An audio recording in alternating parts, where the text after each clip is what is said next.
बागेश्वर धाम के धीरेन्द्र शास्त्री जी जो कार्य कर रहे हैं, तो राष्ट्र की बात करें, हिंदुत्व की बात करें, जिस बेबाकी से बोल रहे हैं तो लोगों को पेट में दर्द हो रही है, किसी को सिर में दर्द हो रही है। जितने भ्रष्टाचारी हैं सभी एक मंच पर आ गए हैं, उन्हें दूसरा कोई विषय नहीं है सिवाय मोदी हटाओ। इनको क्या कहेंगे? ये तो एक कहावत हमारी है ना हिंदी में, खिसियाई बिल्ली खंबा नोचे। पहली बात तो बोलूंगा, हिंदू राष्ट्र था, हिंदू राष्ट्र है, भारत हिंदू राष्ट्र ही रहेगा। अपने नाना जी, अपने दादी और बाकी जितने लोग हैं, क्षमा चाहूंगा नाना जी की बात ही नहीं आती है, अपने पिता दादी और यहाँ पर यदि हम रामनवमी नहीं मनाएंगे तो कब यरूशलेम में मनाएंगे, मक्का में मनाएंगे?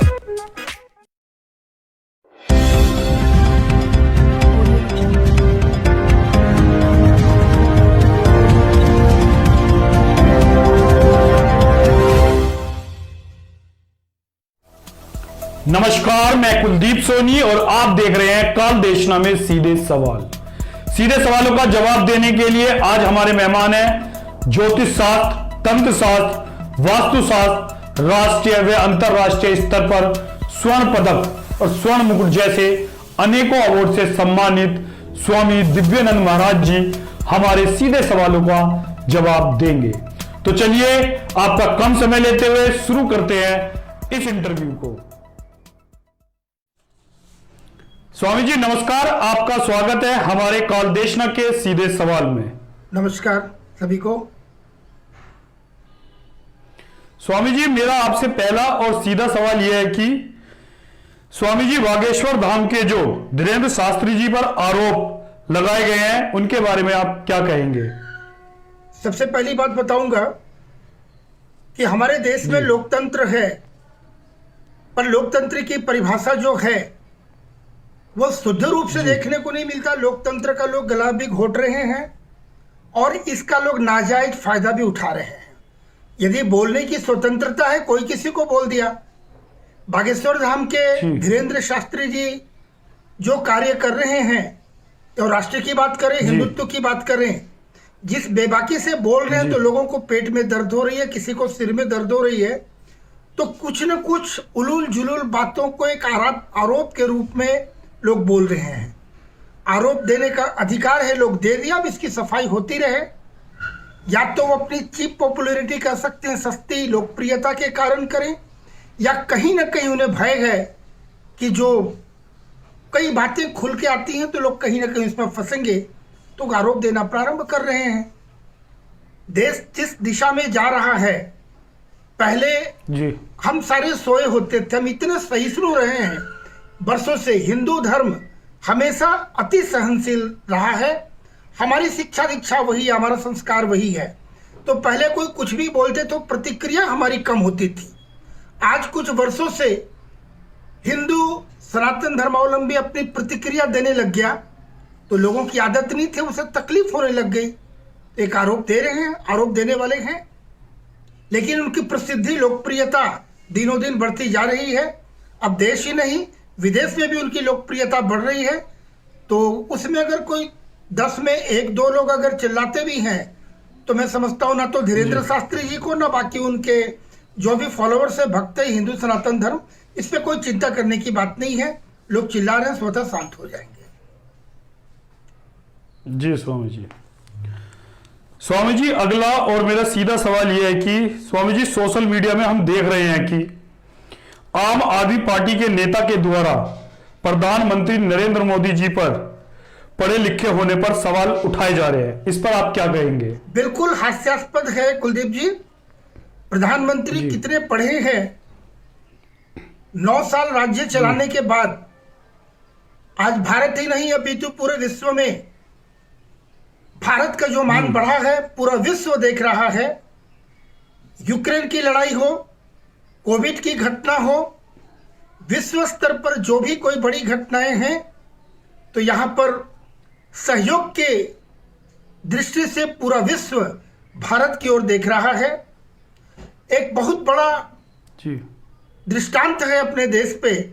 जितने भ्रष्टाचारी हैं सभी एक मंच पर आ गए हैं। उन्हें दूसरा कोई विषय नहीं है सिवाय मोदी हटाओ। मैं न किसी पार्टी का प्रवक्ता हूं, न किसी व्यक्ति विशेष की बात करता हूं, किंतु यदि हमारे भारतवर्ष को इस शिखर पर अगर माननीय मोदी जी ने पहुंचाया है तो मोदी जी के प्रति मैं उनका प्रशंसक होने के नाते यह बोलूंगा कि जो भी आम आदमी पार्टी ये प्रश्न उठाता है हास्यास्पद है।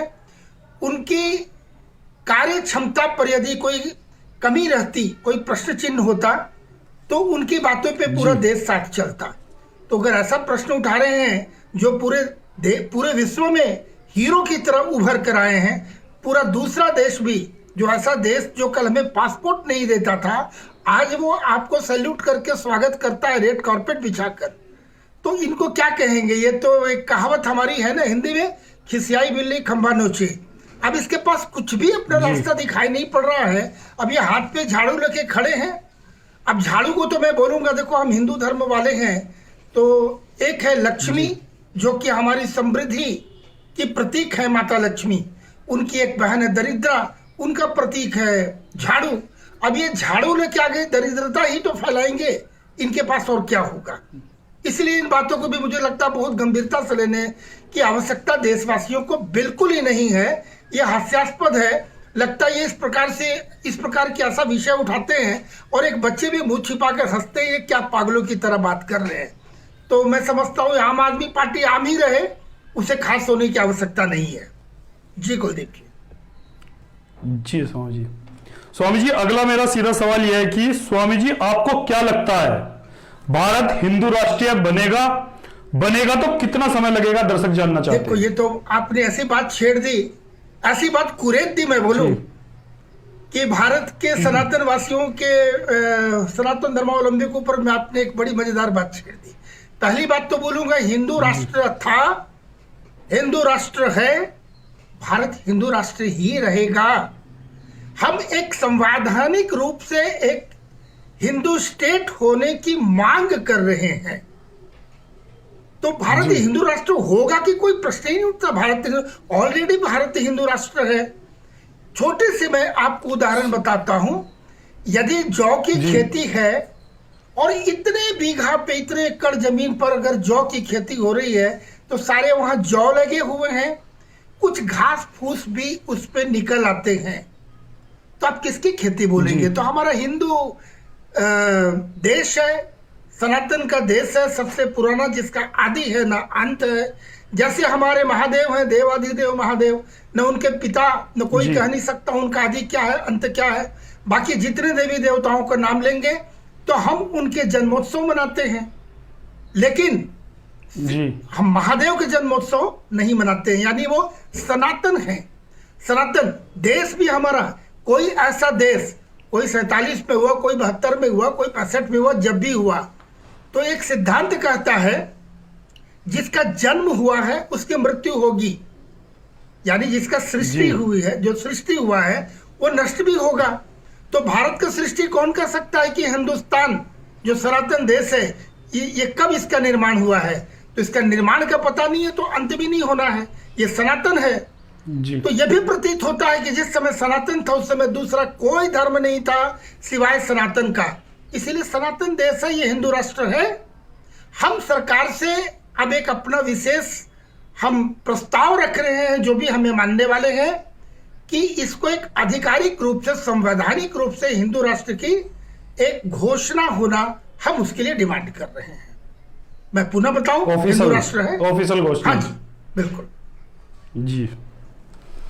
स्वामी जी, अगला मेरा सीधा सवाल यह है कि स्वामी जी, राहुल गांधी की सदस्यता जाना, उनका आवाज खाली कराना कहां तक ठीक है, इस पर आप क्या कहेंगे? क्यों, अगर सदस्यता गई है तो उनको जो कोठी मिली है किसे मिला है?